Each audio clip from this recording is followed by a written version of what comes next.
আসসালামু আলাইকুম প্রিয় ভিউয়ার্স।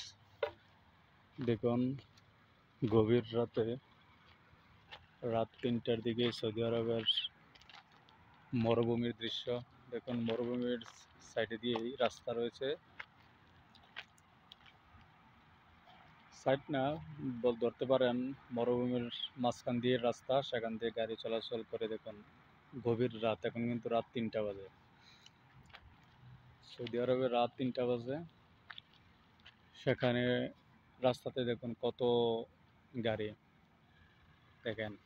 আর এখানে সৌদি আরবের আরেকটা বিষয় হচ্ছে যে সৌদি আরবের রাস্তায় একেবারে নির্জন এলাকাতেও রাস্তার মধ্যে আপনার প্রচুর লাইট থাকে দিনের মতো। এখানে আমি কিন্তু এখানে অনেক দূরে, আপনারা হয়তো বুঝতে পারতেছেন, মনে হচ্ছে যে কাছে না, এটা প্রায়, আমি যেখান থেকে ভিডিও করতেছি এটা প্রায় 1 কিলো দূরে।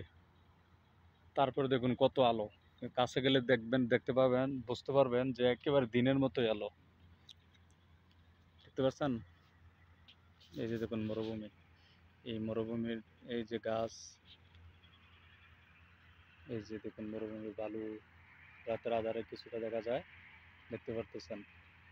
আরেকটা বিষয় হচ্ছে যে আপনি যদি সৌদি আরবে আসেন, তো রাত্রে যদি আপনি 9টা 10টা 11টা 12টা 1টা 2টা 3টা যখনই ওঠেন, আপনি বাইরে আসলে একেবারে অন্ধকার, সেখানেও দেখবেন যে আলো দেখা যায়, মনে হচ্ছে যে মনে হয় সন্ধ্যা। আপনার কাছে মনে হবে যে সন্ধ্যা, কিন্তু অথচ রাত, গভীর রাত। এই দেখুন, দেখতে পাচ্ছেন প্রচুর গাড়ি, এত গভীর রাতেও প্রচুর গাড়ি, কোনো ভয় নেই।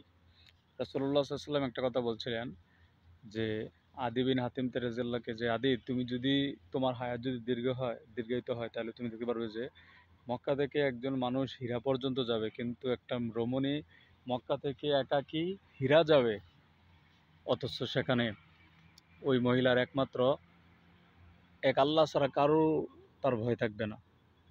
তখন আদি রাদিয়াল্লাহু বলছেন যে আল্লাহ রাসূল সাল্লাল্লাহু আলাইহি ওয়াসাল্লাম তখন কি হবে, যে একটা গোত্রের কথা বলছিলেন, যে গোত্রটির নাম বা কথা আমার এখন স্মরণ নেই, যে ওই গোত্রের ডাকাতদের তখন কি হবে, অর্থাৎ ওই গোত্রের বা ওই এলাকা দিয়ে কেউ যেতে পারতো না ডাকাতদের ভয়ে। দেখা গেছে মাত্র কয়েক বছরের ব্যবধানে এই কথাটা তিনি বলছিলেন, সম্ভবত 8ম হিজরি থেকে 9ম হিজরির মাঝামাঝি এই কথাটা বলছিলেন আদি রাদিয়াল্লাহুকে। মাত্র 2 বছর পরেই, উমর রাদিয়াল্লাহর আমলেই দেখা গেছে, মাত্র 2 থেকে 3 বছর পরেই উমর রাদিয়াল্লাহর আমলে বা এটা সত্য পরিণত হয়েছে যে একজন রমণী মক্কাতে, হীরা থেকে মক্কা এসেছে হজ করতে, এখানে তার সাথে কেউ ছিল না, আর কোনো ভয় ছিল না। সুবহানাল্লাহ। দেখুন সৌদি আরবের অবস্থা, আপনি এখানে দিনে রাতে একাকী যেখানে সেখানে আপনি চলাচল করতে পারবেন, কোনো ভয় নেই। আলহামদুলিল্লাহ, কোনো ভয় নেই। একটা জিনিস সৌদি আরবে এখনো ভালো রয়েছে, এই দেখুন, এই এই হচ্ছে মরুভূমি। দেখুন, এই যে পাহাড়, মরুভূমির মধ্যে টিলার মধ্যে আছে না, টিলার মতন এই অবস্থা। এই যে দেখুন, এই যে দেখুন, এক সৌদি ছেলে মনে হয় এটা গরুর মতো গাড়ি চালাচ্ছে, দেখুন কি আওয়াজ হচ্ছে। ওকে, অন্য সময় আরও ভিডিও দেওয়া হবে ইনশাল্লাহ, এক এক করে। সবাই আম, আমাদের চ্যানেলটিকে সাবস্ক্রাইব করে রাখুন, এবং যদি ভিডিওটি ভালো লেগে থাকে একটা লাইক কমেন্ট করুন।